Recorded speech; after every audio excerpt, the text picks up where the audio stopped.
El Chava era un corredor como la copa a un pino, ¿no? Y bueno, eso no lo digo yo, lo dice cualquiera que le haya visto en acción, ¿no? En sus años buenos.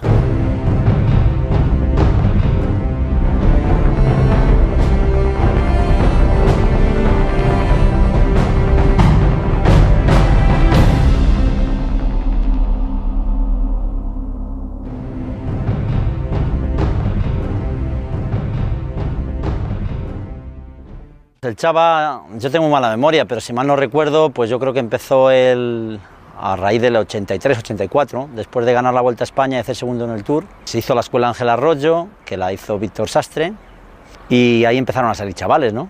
La escuela surgió en el año 82, cuando Ángel Arroyo ganó la Vuelta a España, ¿no? Entonces, bueno, pues lo que es la afición al ciclismo en el Barraco, pues se disparó. La gente, pues aquello era una novedad. Y bueno, pues teníamos un ídolo en el Barraco, ¿no? Yo creo que la gente, muchos estaban por ponerme un chaleco de fuerza y meterme al manicomio, ¿eh? Es así. Pero es que hay que entenderlo que también en el Barraco no habían visto una bicicleta nunca. Estabas allí en el campo y te tirabas con una bici por un barranco para abajo y el pastor que estaba allí dice, tío, está majareta, perdido.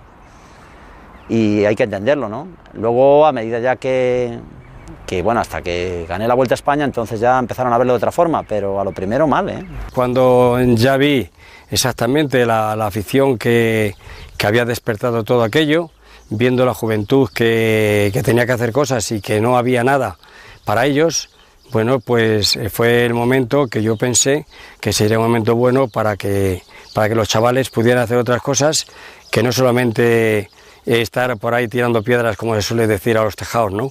El ciclismo le ponen como juego y como formación, que era algo muy importante para erradicar pues otro mal que todavía le seguimos teniendo en muchos sitios, como es la droga, ¿no?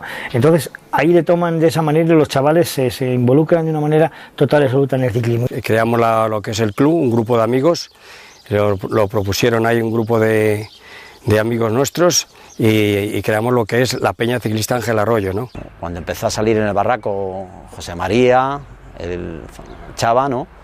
Pues entonces aquello ya se empezó a ver con otra cosa y luego todo al revés, todo el mundo quería ser ciclista, ¿no? Yo creo que es un poco, se necesita a veces romper el molde, ¿no? Empezó en la escuela a los 11 años y era un chavalito gordito,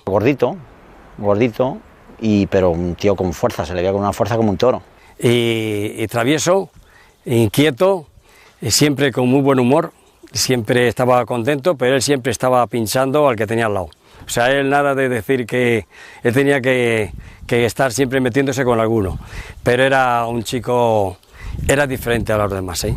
Y empezó a ganar todas las carrerillas pequeñas así de chavales, las ganaba todas. Era una mala bestia, ¿no? Lo cierto es que en los circuitos urbanos, que es donde se montaban estas carreras, para que no hubiera problemas, pues el hombre destacaba porque era el más fuerte, el más alto, su constitución la más fuerte. Y ganaba siempre el sprint. O sea, él no creas tú que se esperaba alargarse, porque normalmente los circuitos suelen ser llanos y tal, y ganaba el sprint. Prácticamente ganaba todas las carreras, ¿no?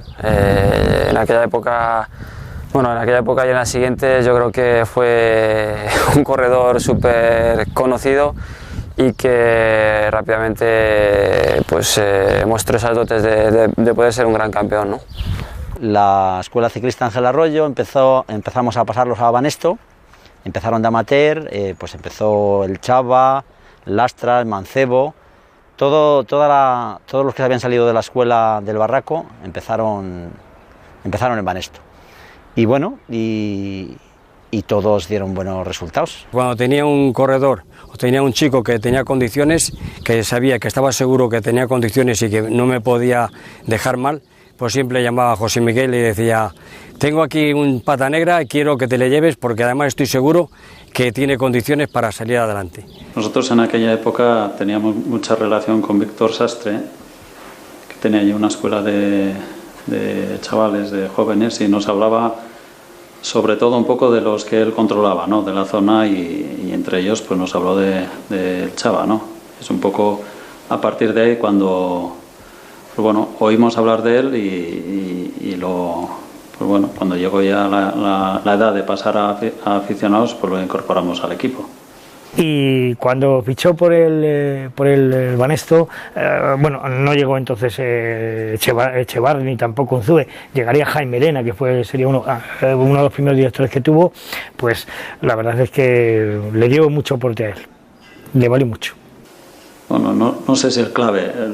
En aquella época, pues mi función era dirigir el equipo de aficionados, ¿no? Entonces, es una categoría, digamos, que está antes de llegar a profesionales, de aprendizaje, ¿no?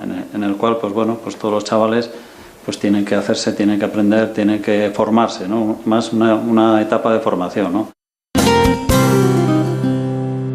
Y el Chava va pasando categorías, va destacando. Este tío, cada vez que la carretera mira hacia arriba, que le pone una fuerza increíble. Entonces, a partir de juveniles, yo creo que es cuando digo, ojo, vamos a apuntarle en la lista, ¿no? Tenía un estilo diferente y dominaba, como digo, sobre todo en la montaña, que es lo que es espectacular, que es lo que a los españoles les gustaba. Luego, como aficionado también, bueno, pues destacó bastante, hizo cosas muy buenas. Su parte más importante, sin lugar a duda, el circuito montañés, que ahora se está celebrando y que cuando le ganó, pues ya le significó el paso a profesionales, ¿no? Sí que es verdad que el circuito montañés entonces y ahora también es una carrera de las digamos, la mejor en el campo aficionado, y ahí eso sí que fue el espaldarazo final, ¿no? Pero no cabe duda que ya había mostrado antes unas actitudes y unas condiciones y ya estábamos ya prácticamente convencidos de que lo íbamos a incorporar. Pero el ganarlo, pues no cabe duda que confirmó esas expectativas, ¿no? Los ciclistas que vienen de jóvenes todos son prometedores, porque si no, no pasan a profesionales. O sea, cualquier chaval que pasa de aficionado a profesional son gente que son prometedores, que tienen buena trayectoria y en ese aspecto te lo hablan, ¿no? También es verdad que tú has ido también un momento, has visto otros y hay unos que se quedan frenados, no progresan. Y bueno, simplemente había que dejar pasar los años, ¿no? Yo creo que el salto profesional no es sencillo para nadie, ¿no? Para ser profesional tuvo que superar muchísimas lesiones, muchísimos momentos difíciles, y yo recuerdo prácticamente todos ellos, ¿no? Porque los viví muy cerca con él, ¿no? No fue nada fácil. Pero él siguió siempre dando la talla, ¿no?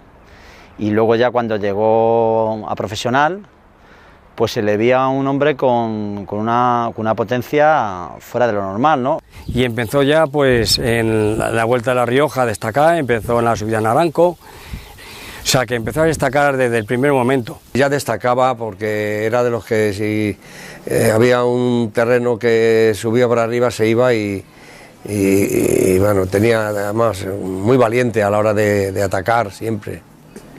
Y la primera impresión sobre José María, sobre el Chava, pues yo creo que fue general, un producto bruto de la naturaleza.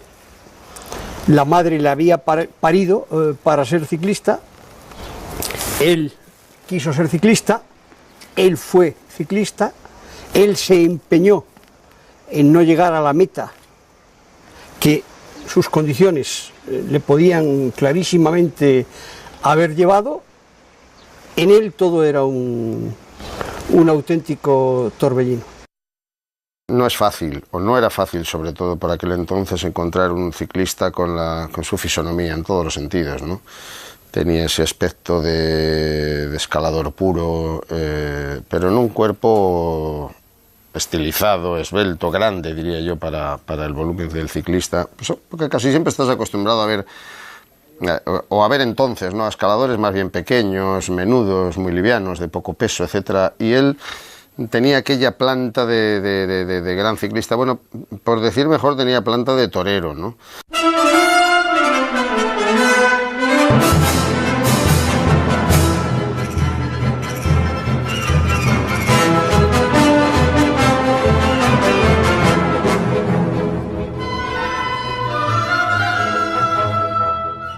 Como conocedores del deporte sorprendía un poco su físico, ¿no? Porque no tenía un físico de escalador, era más bien fuerte muscularmente y daba más pie a que fuese un rodador. Porque los escaladores son gente de pata fina, como dicen en el argot ciclista, ¿no?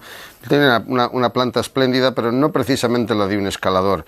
Lo que pasa es que sí, viéndole subir, viéndole escalar, pues tenía ese sello de poderío que normalmente no dan los escaladores pequeñitos, ¿no? Son muy rápidos, son muy buenos, son muy livianos, no pesan, pero no tienen esa sensación de potencia que emitía Chava. Era un escalador potente, es decir, potente quiere decir que cuando él atacaba hacía muchísimo daño en un momento dado.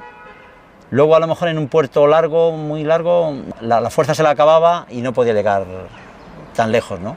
Pero aquí en la Vuelta a España eso se lo ha visto, vamos, que cuando daba un ataque hacía muchísimo daño y que se iba solo, no había quien le siguiera, ¿no? Bueno, ya se le veía que tarde o temprano iban a llegar las victorias. Lo que pasa es que tardaron mucho, porque con la Vuelta a España recuerda que hasta que ganó la primera etapa todo el mundo decía, oye, favorito el Chava. Tardó un montón, pero luego lo ganó. Vamos a ver qué reacciones toman aquí. La verdad es que la veteranía es un grado y en eso el campeón es Pascal Richard. El primero que ataca Dani Clavero, Roberto Heras sale detrás de él. Son los dos hombres que venían persiguiendo. Pascal Richard que no puede, y vamos a ver si arranca José María Jiménez. De momento se ha ido Dani Clavero, Roberto Heras, que ya ganó el día del Morredero, y los otros dos ya sí que no tienen Roberto nada Heras, que hacer. Ahora arranca Jiménez desde atrás. Vamos a ver al Chava. Pero el Chava ha tardado mucho. Pero era para librarse de Pascal Richard, ¿eh? Yo creo sí, que porque no se fiaba de Pascal Richard. No se fiaba de llevarle, y por eso no quiso arrancar antes, y cuando ya ha visto que ha podido con él, entonces es cuando ha arrancado. Quizá un poquitín tarde, pero viene con muchísima fuerza el Chava. Muy bien, y ahí están los tres. Bueno, esto sí que es increíble. Los tres españoles han dejado al campeón olímpico, al suizo, y José María Jiménez, que se lo está mereciendo a lo largo de toda la vuelta, ha atacado con una fuerza fenomenal. Ahí va el Chava. Que sí, ya se ha sentado Roberto Heras, se entrega y Dani trata de superarle, pero muy bien. Pues nada, José María Jiménez, que va a ganar aquí en Los Ángeles San Rafael, por fin ha sido primero. Por fin ha sido primero después de lucharlo con muchísimas ocasiones. Segunda posición para Dani Clavero, tercera para Roberto Heras.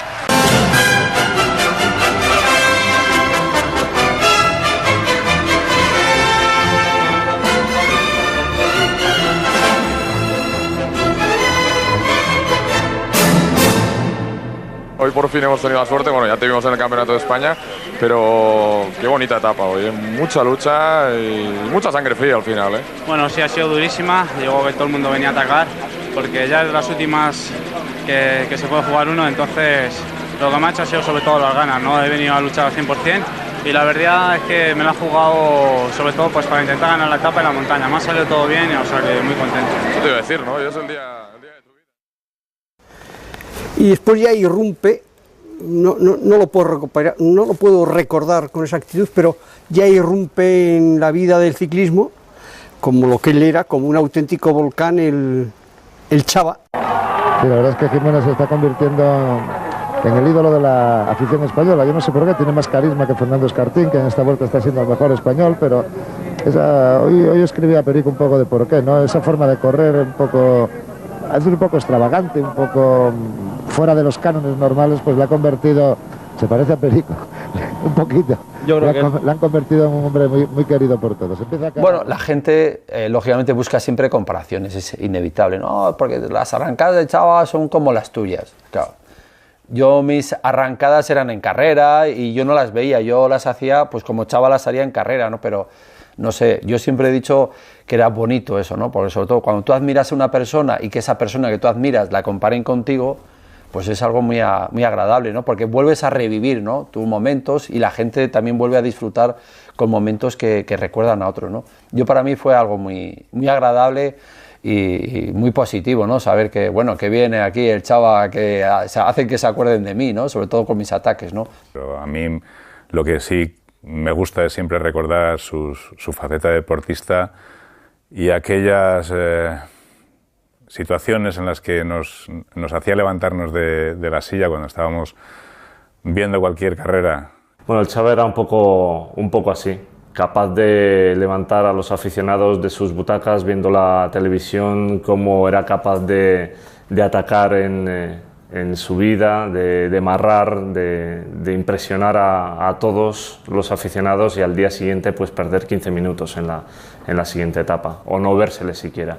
Así que bueno, pues ese carácter de genio, capaz de lo mejor y de lo peor, es lo que le ha acompañado siempre y es lo que le ha definido, yo creo. Su valía era esa, ¿no? De ser capaz de provocar en cualquier momento un caos y sacar beneficio o no saberlo o no poderlo rematar, ¿no? Por su singularidad, él era un protagonista. Él, yo creo que habría triunfado, que habría destacado en cualquier... es decir, si le llega a dar por hacer cine, si le llega a dar por cantar, le dio, porque para eso es para lo que estaba preparado, por montar en bicicleta, pero sus peculiaridades eran las de un triunfador. Era un hombre tremendamente extrovertido, ¿no? Realmente un tipo que, además de ser un gran corredor, sobre todo era un chaval que era capaz de llenar un poco con ambiente. Es igual, sucediera lo que sucediese en carrera, siempre estaba su nota de humor, siempre apuntando y viendo las cosas en positivo, y por muy mal que hubieran salido las cosas, él al final siempre era el hombre que decía mañana vamos a por ellos, ¿no? Era un poco su grito de guerra, y para él nunca había terminado, siempre quedaba un poco la siguiente carrera donde pues iba a ser capaz de conseguir lo que no lo había hecho la anterior, ¿no? Y eso transmitía un poco a todo el ambiente del equipo, sí. Era un corredor, primero, que era ganador, y luego que era espectacular, que también arriesgaba, que atacaba de lejos. Es decir, yo creo que en la concepción actual del deporte, él encajaría muy bien, del deporte espectáculo, ¿no?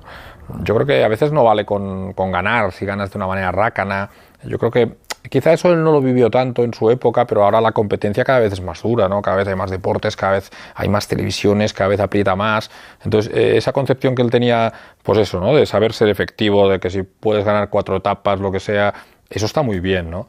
Pues bueno, él lógicamente le gustaba ganar y que la gente le aplaudiera y que todo el mundo chava, pues hombre, es muy bonito, ¿no? El triunfo de que todo el mundo esté ahí atento a ti, pues bueno, a lo mejor también perjudica un poco porque te tienen demasiado ahí y no te dejan ni descansar después de una etapa. Yo siempre me acuerdo una vez que me contó una cosa que a mí me hizo mucha gracia, pero en el fondo era pues eso, ¿no? Demostraba un poco que era un corredor listo y que tenía visión. Dice yo en la etapa final en Madrid siempre voy el último. Dice, porque en cabeza pasas muy rápido. Si vas en medio del pelotón no te ve nadie. Si vas aquí atrás todo el mundo te grita, te saluda. O sea, en el fondo disfrutaba de su manera de ser, ¿no? Era un corredor, una persona, si quieres, en algunas cosas un poco simple, pero que entendía la vida de una manera y él vivía como él era, ¿no? Y entonces a él le gustaba que le reconocieran, pues se ponía al último para que le reconocieran, ¿no? Y a mí pues me parece que eso estaba bien. Yo creo que la gran recompensa que podía tener el Chava era el calor de la gente. Era un artista, era diferente a todo el mundo. Tenía siempre una expresión que era muy cierta y muy atinada. Él decía siempre que corría para la afición, que es una característica que le llevó a ser tan popular. Lo más bonito yo creo que es atacar, por lo menos para saber que estás en la carrera y para intentar la victoria. Yo creo que ir a rueda y que cuando ataques los grandes pues te quedes ahí, yo creo que es más importante atacar y luchar por la victoria. Eso a la gente le llega mucho, ¿no? Porque tú no ganas muchas carreras, pero yo creo que nadie tiene tantas pancartas como tú. Bueno, pues sí, yo creo que estoy notando que tengo una gran afición. De eso estoy muy orgulloso porque me dan muchos ánimos y para mí es muy importante, ¿no? Que la gente disfrute con mis ataques y sobre todo pues estoy muy agradecido a la afición y espero seguir dándolos estas alegrías aunque no gane y para seguir recibiendo el apoyo de la afición. Yo recuerdo en aquella época la gente para ver ciclismo nunca va al bar.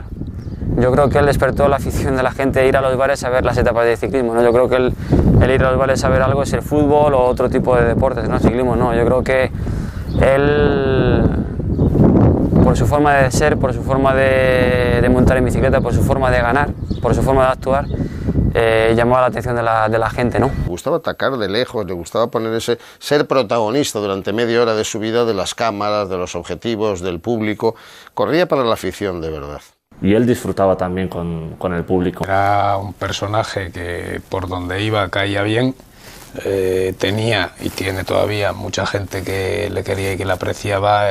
Solo la presencia del Chava era garantía de público, eso es un hecho evidente y cierto. Luego ya como organización a veces él tenía sus cosas y creaba cada problema también importante, ¿no?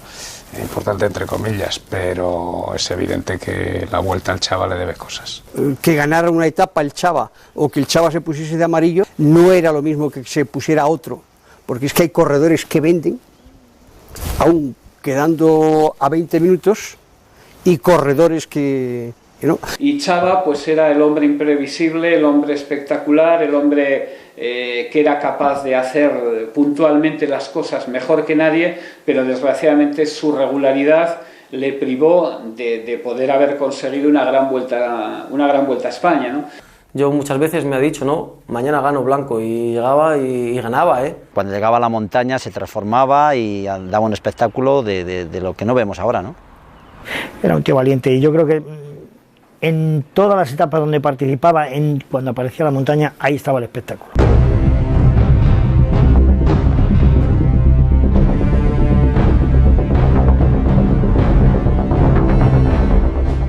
El escalador no se hace, nace, porque más que nada se fue un coche, tendrá unos caballos y un motor y todo lo que quiera, pero por mucho que tú cambies, la persona puedes entrenar, pero no ser escalador. Yo no puedo ser cantador de flamenco nunca. Yo creo que tiene que tener unas condiciones especiales, que cuando empieces a subir un puerto, que las pulsaciones no te suban.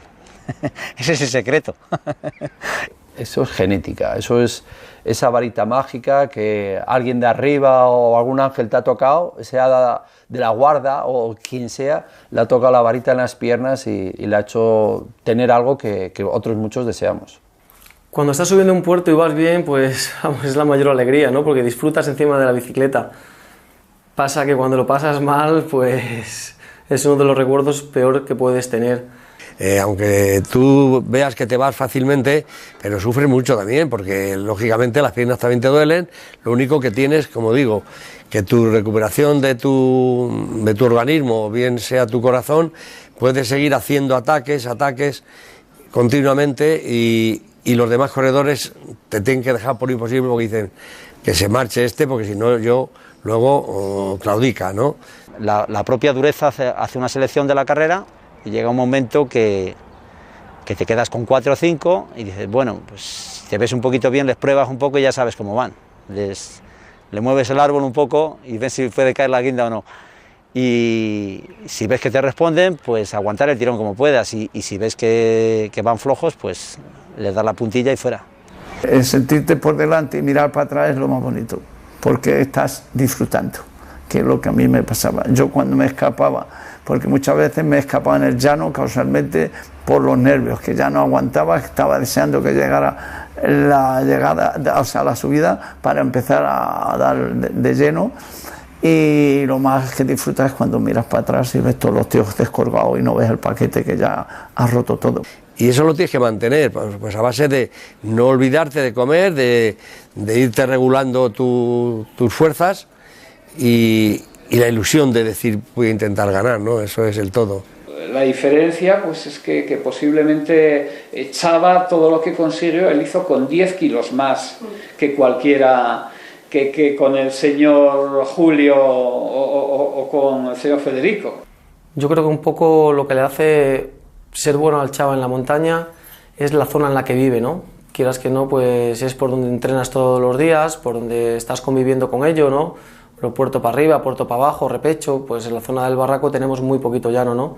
Las condiciones de este terreno son muy buenas. Yo siempre he dicho que esto es un paraíso deportivo, ¿no? Tenemos montaña, tenemos llano, tenemos terreno rompepiernas, tenemos buena comida. Yo creo que son requisitos muy importantes para practicar cualquier deporte, ¿no? Pero para el nuestro en especial, yo creo que es muy importante. Carreteras sin tráfico, de montaña y ganas de montar en bicicleta, yo creo que es lo más importante.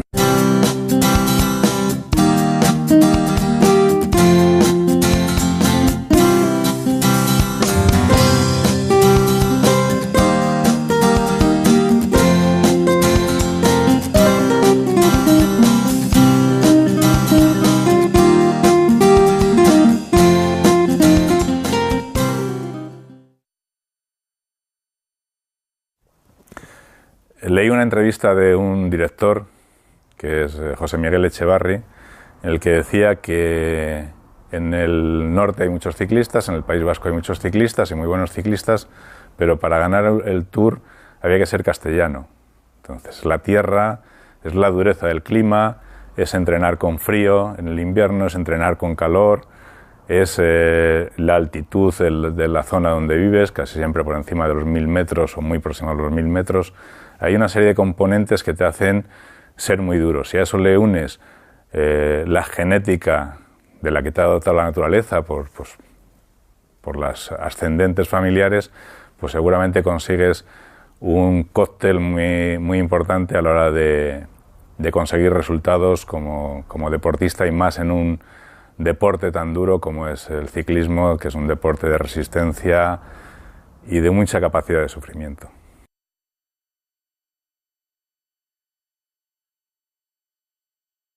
Bueno, José María, disfrutando, ¿no? Este maillot tan bonito para ti, ¿no? Era una gran ilusión, pero a veces para un corredor como tú parecía difícil, ¿no?, de llegar a conseguir. Bueno, pues sí, sobre todo esta vez ha sido porque no había prólogo y bueno, en la primera semana no había perdido tiempo, y con ese final alto pues he aprovechado la oportunidad que tenía. Bueno, tú ayer decías que iba a ser muy complicado, ¿no?, mantener el maillot después de la contrarreloj de Alcudia. Pero esto tiene que ser una motivación, ¿no?, para intentar hacer mejor las cosas y pues que no pasen cosas como las del Tour, ¿no? Porque un corredor de tu calidad, perder tanto tiempo en una contrarreloj no es bueno, ¿no? Bueno, sí, yo creo que esto me ayudará sobre todo pues para pasar las 2 semanas que restan, y yo creo que pues para trabajar un poco más motivado en lo que queda de vuelta, ¿no? Yo creo que mi objetivo está cumplido y me voy más que satisfecho, ¿no? Si tengo la oportunidad de intentar ganar otra etapa, seguramente que si puedo no voy a desaprovechar, pero bueno, yo creo que con la obtenida ayer y a poquito bien que se me dé estas 2 semanas que quedan, pues yo creo que en esta Vuelta a España ya Oye, ya sé que es muy difícil. Pudo haber sido ya no va más, pero a veces yo discutía con él porque como él fallaba un poco contra el reloj, yo le decía, es que tú no te preparas tú eres una persona fuerte, con una estatura adecuada, digo, tú tenías que ser un gran contrarrelojista, y eso era lo que yo tenía con él cuando era ya profesional, y decía, es que no te lo coges en serio para decir una preparación, porque tú tienes físicamente un estilo para ser también un buen, además de escalador, defenderte, por lo menos defenderte contra el reloj. Porque yo le comentaba, pero a ver, ¿por qué no te pones serio y preparas una Vuelta a España, o el Giro, o el Tour? Déjame a mí, si yo gano un par de etapas, ya tengo bastante, no quiero más. O sea, no considero que no fuese ambicioso, porque lo demostró, pero tenía una visión diferente. Las grandes vueltas es sobre todo para hombres muy regulares, ¿no? Gente que prácticamente, buenos corredores, pero que normalmente su regularidad y el no cometer errores es un poco la principal condición para poder estar en lo más alto del podio. Somos un país, desgraciadamente, de ganadores. El gravísimo problema que tenemos ahora es que los niños en edad escolar solo quieren ser Rafa Nadal, Fernando Alonso, Iker Casillas. Y claro, de 1 millón llega 1. Entonces podemos pensar que estamos haciendo una generación de frustrados. Igual pasa con los aficionados. Se marcha Indurain, viene el Chava.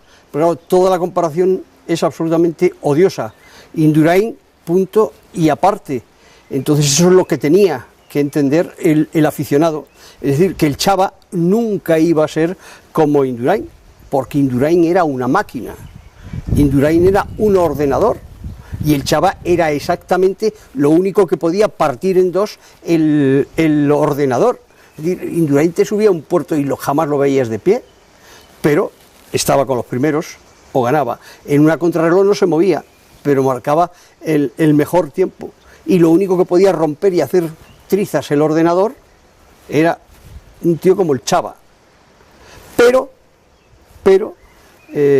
claro, un día y una vuelta son 21. Chava fue, como otros muchos corredores, uno de los grandes beneficiados de haberse iniciado en el profesionalismo en los grandes días de Miguel, ¿no? Y en el mismo equipo, como era aquel pues histórico equipo Banesto, ¿no? Es verdad que él empezó, y bueno, de hecho coincidieron en muchas carreras con Miguel. Y bueno, pues pensar en aquel momento en quién podía ser un poco su relevo generacional, no era fácil, entre otras razones, pues claro, el relevo de Miguel iba a estar demasiado condicionado pues por la perfección y las grandes cosas que había conseguido Miguel, ¿no? No se le puede pedir a un genio que sea sublime sin interrupción. Eso le pasaba a Chava. O sea, los genios no pueden ser permanentemente genios. Entonces, para ser genio tienes que estar desaplicado en ocasiones, desatento, ido. No puede uno quemar toda la energía. Para dar una vuelta por etapas, por ejemplo, hay que quemar 20 y tantos días de energía, de atención, de dedicación. Para el Chava era muchísimo más importante estar firmando autógrafos en la salida, ¿no? que tener que estar todo el día ahí sufriendo y encerrado y cuidándose, y como hacen la mayoría de los ciclistas en el día de hoy, ¿no? Se tenía que estar una hora de pie firmando autógrafos, haciéndose foto con admiradores y admiradoras. Lo hacía porque pensaba que eso era verdaderamente más importante que el precio que tuviera que pagar por esa falta de dedicación. Todos nos acordamos de la Vuelta a España o sobre todo, ¿no?, de las etapas de la Vuelta a España, pero yo me acuerdo también una que yo creo que a él también le hizo mucha ilusión, que fue ganar el Campeonato de España, ¿no? Que igual no era una carrera que le iba a sus cualidades, pero supo estar ahí a la altura y ganarla, y con lo que representaba eso, ¿no?, de llevar un año el maillot, que a él también le encantaba. En estos momentos arranca por delante, vamos a ver cuál es la actitud que toma José María Jiménez. Solán, que es mejor rodador, buen especialista en el cronómetro. Vamos a ver Jiménez, atención a Jiménez, que está progresando fenomenalmente bien y se ha quedado clavado Solán. Jiménez, campeón de España, lo ha conseguido el abulense. Solán segundo. Por fin veo ganar en directo una carrera a José María Jiménez, la primera vez en mi carrera y en la suya que he conseguido ver ganar una carrera a José María Jiménez. Todas las que había ganado yo no estaba, y José María Jiménez, que se proclama campeón de España, el abulense del Barraco, ganador en Melilla de este campeonato de España por delante de Solán. Yo recuerdo el año de las que, ahora hablo de memoria, pero creo que fue en 4 etapas que ganó de montaña en la Vuelta a España. Ostras, eso es nivel, eso no está al alcance de todo el mundo, ¿no? Yo creo que en la Vuelta él estaba mucho más cómodo que en otras carreras, y solo una vez recuerdo que le vi un poco enfadado en una etapa del Giro, que yo creo que le había hablado con Pantani, con Martinelli, como que yo me voy, tal, no sé qué, y luego al final yo creo que se fue Pantani y ganó él, y yo una vez que le vi un poco picado, ¿no? Porque yo creo que sí que le apetecía tener un triunfo fuera, ¿no? Es verdad que aquí en España ganaba en todos sitios, pero fuera le costaba un poquito más, ¿no? Pero yo creo que aquel año que ganó las 4 etapas, y además si yo recuerdo que iba en la moto y tal, aquel año dominaba la montaña de una manera increíble. Ganó el maillot verde, y 4 etapas me parece que fueron. En fin, ese año fue, pues, todos los seguidores y todos los amigos, pues imagínate, decíamos, joder, este año se sale, iba como quería, ¿no? La verdad, pues esos son triunfos que no solamente porque ganar la montaña la ganaba porque pasaba escapado por los puertos, pero es que luego tenía la regularidad de llegar a ganar el maillot verde. Y luego ganarte 4 etapas, pues hombre, hay que descubrirse. Ahí te demuestra la clase que tenía, ¿no? Todas las victorias de él han sido muy especiales, porque han sido conseguidas de la forma que él las conseguía, es decir, haciendo vibrar, haciendo temblar a los árboles, rompiendo portadas de periódicos, unas más importantes y otras menos importantes, pero todas eran las victorias del Chava. A mí todas me parecían maravillosas. Las victorias del Chava tenían el sello, la impronta de la personalidad, de esos 10, 15, 20, 25 minutos que te había regalado en la ascensión. Eran todas por el mismo rasero, más o menos, ¿no? Hombre, aquella vuelta en la que terminó tercero, en la que estuvo líder durante unas cuantas jornadas, incluso la magnífica contrarreloj final que hizo, no sé si terminó tercero al final en Madrid, pues creo que fue su mejor prestación, ¿no? En la Vuelta del 99, cuando él gana la etapa del Angliru, evidentemente eso es porque él quería esa etapa. Yo creo que desde que se supo que se iba a subir el Angliru, que iba a ser la montaña más dura de subir en la historia del ciclismo, todo el mito que se le rodeó a la montaña desde el primer momento antes de subirse, yo creo que el Chava se la marcó en rojo. Recuerdo cuando decidimos subir al Angliru, todavía no habíamos decidido subir al Angliru, estábamos pensando en subir al Angliru. El diario AS queda con Chava después de una subida al Naranco, que entonces eran en septiembre, para ir a ver el Angliru. Casualmente yo estaba ese día allí. No me acerqué en ese momento justo para no... porque yo quería ver el Angliru yo solo, tranquilo, a ver si aquello se podía o no se podía. Luego subí y decidimos subirlo. Pero él hace la prueba en bicicleta y él va hecho no puede. Le tienen que dejar una rueda de bici de montaña.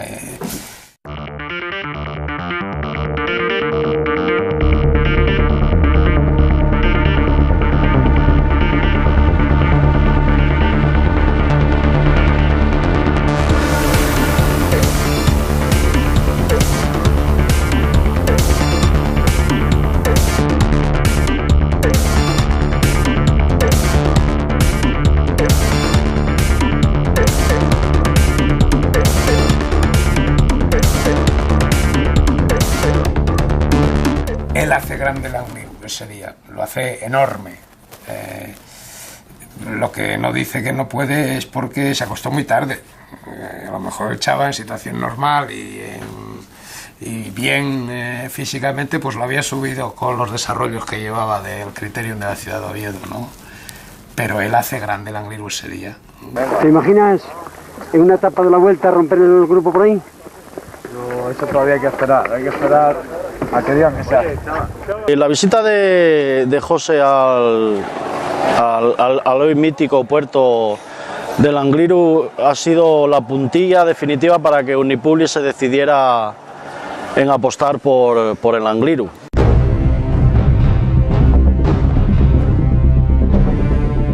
Él, haciendo un poco honor a la épica, decía que era el único puerto del mundo donde se podría demostrar lo que un hombre era capaz de hacer montado sobre una montura de acero. Fíjense la cantidad enorme de público, yo no sé si mañana podremos ofrecerles, supongo, algún cálculo aproximado que las autoridades harán respecto a la gente que ha estado aquí en el Angliru, pero la verdad es que de España yo creo que es la vez que más gente ha acudido a ver una etapa en una Vuelta Ciclista a España en el mundo del ciclismo. 1000 metros finales para Pavel Tonkov, que va a ser el primer ganador del Angliru. Sí, como Marino Lejarreta fue en sus días el primer ganador en los lagos de Covadonga. Y el Chava va a estar cerca, ¿no? Pero lógicamente ya el puerto se acaba para todos y ya la distancia que queda al corredor ruso. Ay, mira, ahí está. Ahí el Chava, sí, pero es que ya se está acabando el puerto, ¿eh? Yo creo que Chava, posiblemente conocedor, sabe que si quiere ganar esta etapa, según le coja se tiene que poner delante, porque luego es muy estrecho y es muy difícil de superar a un corredor en esa zona, vamos a decir, totalmente vallada. Pero es que, ya digo, están prácticamente a la línea de meta y va a ser muy complicado. Pero qué buena extensión final ha hecho el Chava, le tiene ahí delante. Ahí Chava lo que tiene que hacer... No parar cuando llegue. No parar, adelantarle cuanto antes, porque el hombre que entre las vallas, el primero es muy complicado porque la carretera hace unos zigzag muy suaves, pero al ser tan estrechísima la carretera es muy difícil que te superen. Vamos a ver si Chava pues tiene esa visión. Por lo menos ha llegado a alcanzar a Pavel Chava, Tonkov, adelántale, que si no se te va. Se ha quedado ahí a su rueda. Estamos, nada, nos quedan una curva y media, ¿no? Para llegar al final. Entre la niebla y al fondo no se va a ver la pancarta hasta que esté encima. Tonkov probablemente ni supiera que el Chava estaba ahí, ¿eh? Hasta que ha visto que llegaba a su altura. Y vamos a ver, porque Pavel Tonkov y José María Jiménez se van a jugar ya con las cámaras fijas de meta la victoria en esta etapa entre la niebla aquí en el día histórico en el que se ha subido al Angliru. La ha superado, sí, la ha superado el Chava. Yo creo que Chava va a tener suerte. Se la está jugando, la moto le está estorbando allí. Y vamos a ver, yo creo que es muy difícil que superen ahí a un corredor. Chava primero, Chava segundo Tonkov. Chava primero, segundo Tonkov. Ganó José María Jiménez en la cima del Angliru, donde casi ni se dieron cuenta de que habían llegado los ciclistas. Fenomenal José María Jiménez. Espléndido José María Jiménez en esta finalización de la etapa aquí en la cima del Angliru, cuando ya parecía imposible que pudiera alcanzar a Pavel Tonkov. No solo le alcanzó, sino que consiguió la victoria de etapa. Pero vamos a seguir viendo lo que sucede en la... Fue el primero que ganó allí, ¿no? En el Angliru, el Chava. Entonces yo recuerdo que había mucha niebla, había mucho frío, que de repente iba Tonkov escapado con unos metros y surgió el Chava desde la niebla, no se sabe desde dónde, y le pasó como una moto, ¿no? Y fue lo que le hizo ganar allí, ¿no? Yo creo que él se lo conocía, tenía una peña en Riosa y él conocía la subida. Quieras que no, conocer un puerto como el Angliru es muy importante y eso a él en aquel momento le pudo ayudar. Y siendo una etapa que tenía, pues, no voy a decir perdida, pero muy difícil, porque parecía que se la llevaba el ruso, Pavel Tonkov, al final la ganó. O sea que cuando él ambicionaba algo, luchaba por ello y lo conseguía. Yo creo que lo que le faltó es constancia y perseverancia. La etapa del Angliru que le gana a Tonkov, allí llegando entre la niebla, como aprovechando que se medio cierran allí, aprovecha un momento y la velocidad y la potencia que tenía final para ganar la etapa. Es la única etapa de las muchísimas que ganó que le recuerdo así como ganada de aquella manera en la que tuvo que mezclar la astucia, la inteligencia con su fuerza, con su condición. No hubo absolutamente ninguna cosa extraña.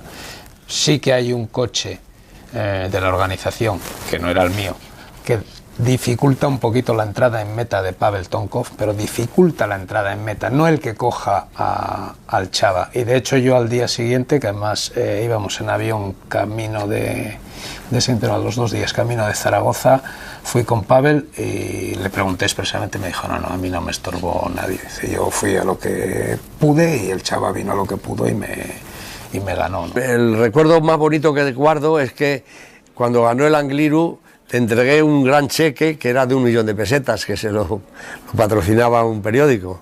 Y bueno, ganó la etapa. Entonces ese recuerdo fue inolvidable, el entregarle allí todo 1 millón de pesetas, ¿no? No hay ninguna duda que es su victoria, es su cumbre y que fue una victoria limpia y heroica, con mucha niebla. Siempre tenía algo que hacía que una cosa fuera más recordada que de otra manera, ¿no? Sí, es verdad, allí apareció de la nada y dices, ostras, este tío, pero ¿de dónde ha salido y tal? Y acabó ganando, ¿no?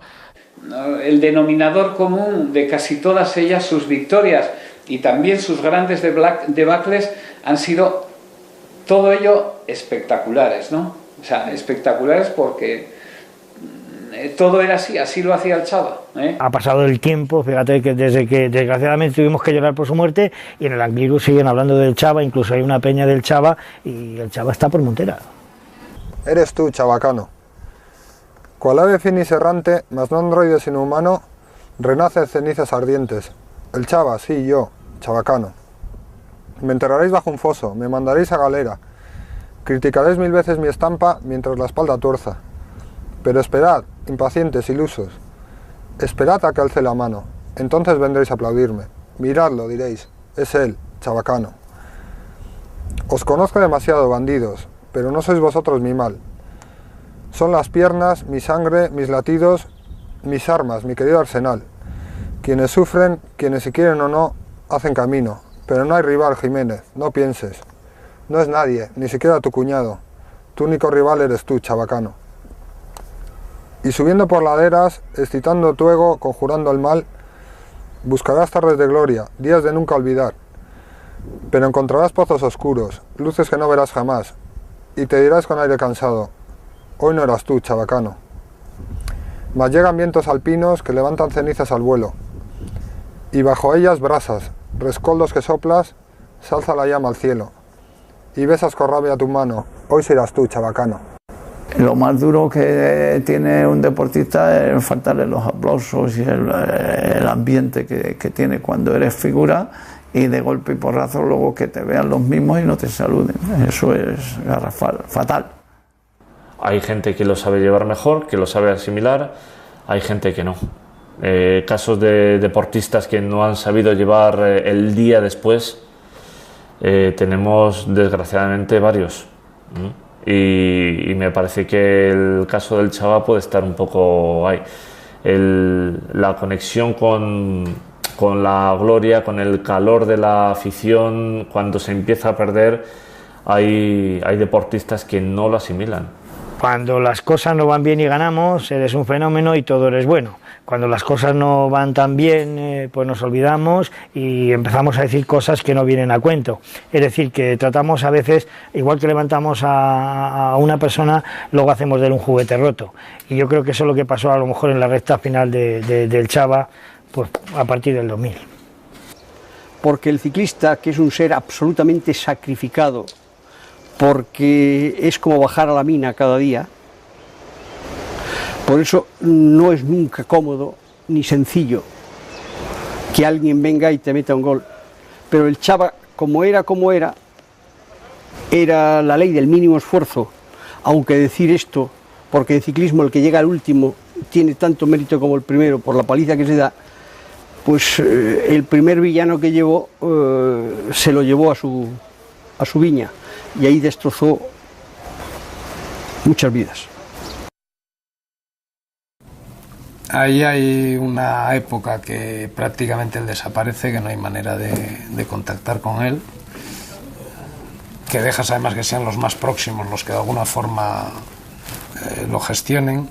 Sí que cuando se va a la Covatilla para ir al hotel del Alecubino y todo esto, yo ahí digo, coño, mira. Él además estuvo montando, iba allí por la zona de Béjar, donde Cubino, al hotel, y se llevaba la bici para seguir montando en bici. Pasa que la fuerza, tanto física como psicológica, yo creo que nunca la recuperó. Cuando yo tuve noticias de esto, fui a verle. Claro, es más, no solo fui a verle, sino que como sabía que estaba haciendo un esfuerzo para intentar volver a montar en bicicleta, pues me encontré a un tipo pues animado, estaba bastante gordo, normal, porque llevaba tiempo sin entrenar y sin hacer actividad, pero fue curioso porque habíamos quedado en el hotel del Alecubino y me lo encontré de camino hacia allá en bicicleta. Yo pensé que estando como estaba, pues que se había concentrado para cuidarse un poco, para alimentarse, para hacer gimnasia, etcétera, ¿no? Para curarse, para desintoxicarse físicamente de lo que le había llevado a esa situación, ¿no? de escaso trabajo y mucho abandono. Y me lo encontré ya trabajando en bicicleta, gordo, iba allí camino con un viento que pegaba de cara de espectacular de la zona donde estaba precisamente concentrado, allí con Azucena y con alguna gente en una casa rural, estaba encerrado como un monje, ¿no? Llevando una vida espartana, etcétera. Y él se empeñó en subir la Covatilla. Y para allá que fue y para allá que subió la Covatilla. Y en ese momento nadie sabía que era el Chava Jiménez, nadie le identificaba, porque ni yo mismo, solo cuando pasé al lado del coche y miré me di cuenta que era él, ¿no? Cuando iba entrenando. Y se subió la Covatilla y se pegó su sofocón y venía hinchado, rojo. Le vi pues como un hombre medio vencido físicamente, pero a quien sin embargo a la cabeza le decía, yo tengo que seguir en esta profesión. Y él quería e incluso decía, mira, un día me enseñaba un recorte del periódico, dice, mira, me quiere coger Pantani y tal. Pero resulta que eran los dos igual los hombres. Yo quería pensar que él podía volver a correr. Imposible. Pero sí, descarado, imposible. Yo tenía esperanza de que eso volviera, pues quedara de lado y él pudiera volver a practicar el ciclismo al más alto nivel. Ya hemos visto que no, evidentemente se ve que el destino estaba marcado para que no fuera así.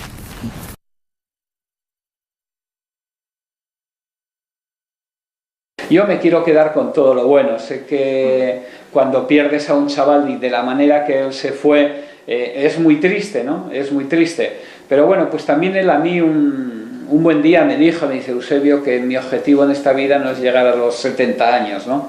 Entonces, bueno, dice, yo voy a hacer disfrutar con lo que hago y ya está. Entonces, bueno, pues como todo es respetable y bueno, lo que sí sé es que, porque compartimos muchos grandes momentos, que él en su vida deportiva y personal, él disfrutó mucho. Él fue durante mucho tiempo feliz y fue muy duro el final, pero yo sé que en el corto espacio de tiempo que estuvo, él realmente disfrutó muchísimo de la vida. Sí.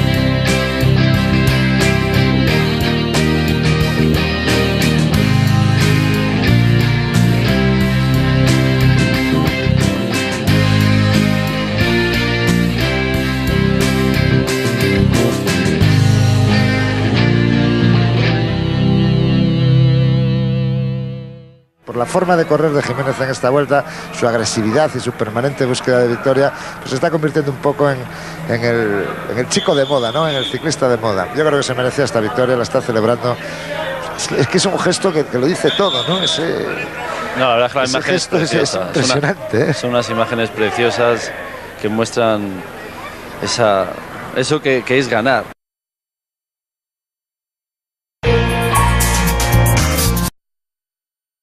El Chava era un corredor como la copa un pino, ¿no? Y bueno, eso no lo digo yo, lo dice cualquiera que le haya visto en acción, ¿no? En sus años buenos.